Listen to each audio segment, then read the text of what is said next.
Hammaga salom bolalar. Ko'plar menga yozishyapti, Ultimate Royal ko'tarmay qo'ydingiz, topdan tushib ketyapsiz deb.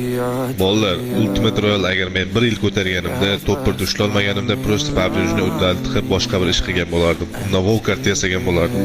Keyingi masala, faqat bizdami samolyotdan ikkinchi chiqadigan bo'lsa, so'kishadi yoki kallaksang baland bo'ladigan bo'lsa, o'zidan past ko'radi. O'sha kartada arablar ko'p yashamaydi, lekin bizda o'zbeklar mana shu meni dabit qilish uchun, meni ruin qilish uchun ko'p yashaydi. O'zi 2000 ta подписчиги bor, lekin meni otib qo'yadigan bo'lsa, o'sha videoda 200 ming 300 ming prosmotr yeydi. O'zi qo'li qaltiraydi, klozi kelgan payt, lekin shu orqadan otib video ishlashga harakat qiladi. Faqat minus bersa, paddishka degan narsa yo'q. Arablar, masalan, turklar ham meni tanib paddishka qiladi vaqtida, lekin o'zbeklar yo'q. Nega? Bilmayman. Hamma ham emas, prosta meni yaxshi ko'rib paddishka qiladiganlar borligini bilaman. Lekin aksariyat odamlar shunaqa. O'shaning uchun rang ko'tarishni to'xtatdim. Hammaga rahmat.